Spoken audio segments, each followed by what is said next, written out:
KA Bullets YouTube channel. Hurry up, now tell us why you're here. Ron Blaster is not doing well, so he's going to retire at the end of the season. Bill Racelot would get yet another pole and lead for the first 3 laps of the Dynaco 400, where he'd lose the lead to Jeff Gorvette, who would lead for 6 laps before Matt Karzith would take the lead on lap 10, but lose the lead 3 laps later to Chuck Armstrong. Chuck Armstrong would lead for a solid 8 laps before Dale Earnhardt Jr. would take the lead from him. 5 laps later, Hollingus would take the lead. Hollingus would lead for yet another 5 laps before Rusty Wheelhouse would take the lead from him. Rusty would only lead 2 laps before Rusty Cornfuel is out because of an engine failure. Darren Leadfoot would take the lead for 3 laps before he'd lose the lead to the King. And the King would lead for 2 laps before Bobby Carboni would take the lead from him. Bobby Carboni would lead for 6 laps before Krusty Rotor would take the lead from him. Krusty Rotor only leads 2 laps before Jeremy Carfield takes the lead from him. On lap 51, when Jeremy Carfield stops leading, Kevin Carvick will now be in the lead. And he'd lead for 6 laps before he'd lose the lead to Jeff Burnton. Jeff Burnton would lead to lap 62, where he'd lose the lead to Rusty Wheelhouse, who would lead for 5 laps before Sterling Carlin would take the lead from him.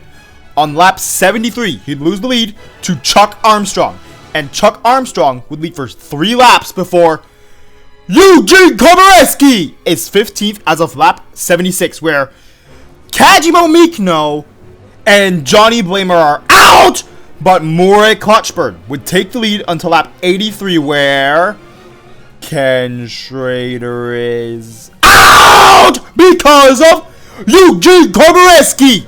Well, I would understand this one happening, but Claude Scruggs is now complaining about this season.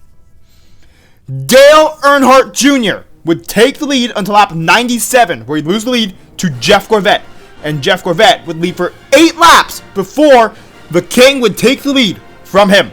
The King would lead until lap 122, where Hollingus would take the lead from him, all the way until lap 146, where Darren Leadfoot would once again take the lead, but this time just for 3 laps again, before Bill Racelot, the pole sitter, would retake the lead, all the way until lap 207, where Jeff Burnton would take the lead from him. On lap 210, Tony Gasworth would take the lead from him, leading for just 4 laps, where Rusty Wheelhouse would once again take the lead for 2 laps before Jeff Gorvette is in the lead on lap 216. He leads for 12 laps before Mark Carton would lead for 9 laps before Kevin Shiftright would lead until lap 242, where Eugene Komareski is 8th as of lap 242, where Rusty Wheelhouse, Terry Carboni, Ward Burnton, Billy Oil Changer, Krusty Rotor, and Ruby Easy Oaks are out! And now, Jeff Gorvette will take the lead until lap 251, where Tony Gasworth would take the lead from him for just 4 laps, where, surprisingly, Joe Brakecheck would lead for a lap before now he's out because he hit the wall really hard. And Bill Racelot would once again take the lead until lap 263, where Chuck Armstrong would also once again take the lead, but for 6 laps, where Bobby Carboni would take the lead from him. Bobby Carboni would lead for 16 laps before Hollingus would take the lead from him, leading until lap 294, where Kurt Buschtire would take the lead from him.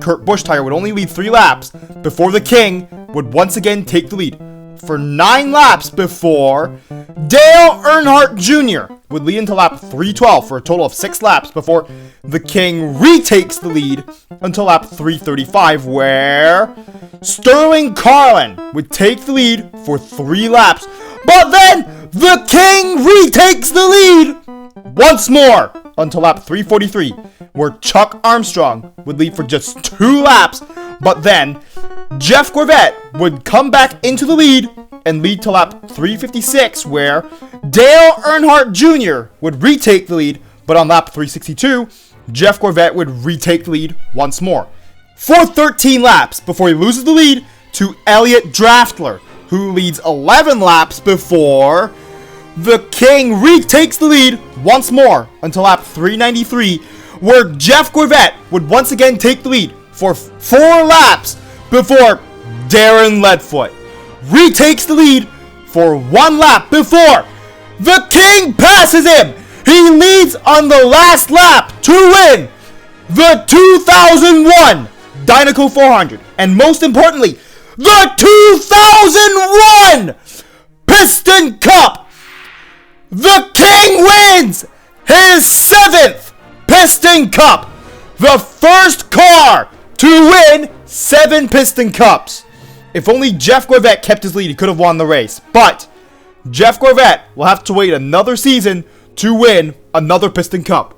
Tony Gasworth and Sterling Carlin had good seasons, especially coming towards the end. And Dale Carrett gets yet another top 5.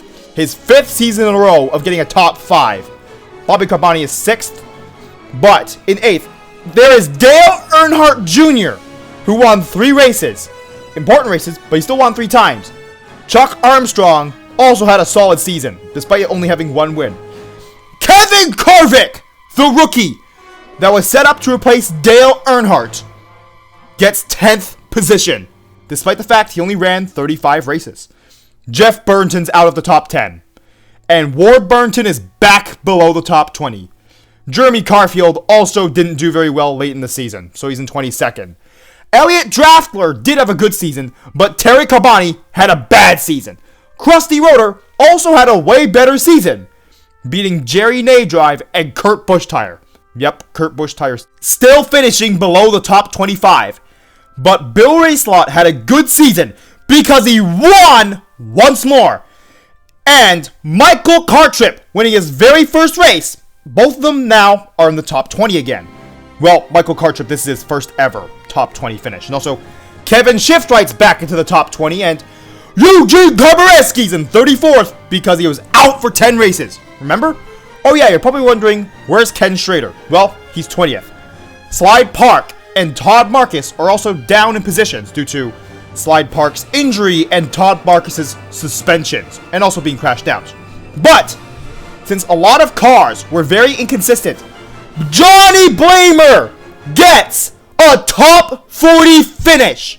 Ron Blaster's only 39th because of the fact that he missed 10 races because Slider Petrolsky fell on him. Joe Brakecheck and Jimmy Speed Carr still had good seasons though. Casey Cartwood did so bad, he's not even in the top 40.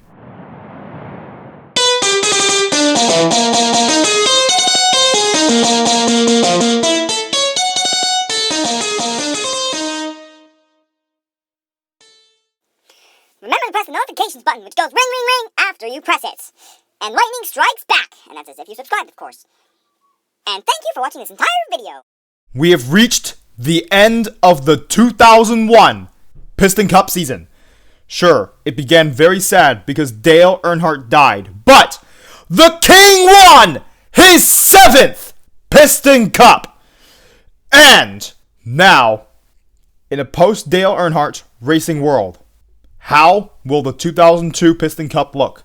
Anyways, the 2002 Florida 500 will be coming out very soon. Oh, you think I forgot? Of course I didn't forget! Neither Chick Hicks or Kyle Traxon finished in the top 40. Hooray! Sort of because Chick Hicks only could run 3 races because he was out for the season and suspended for the season after the 3rd race. After he wrecked cars on the 3rd lap of the 3rd race.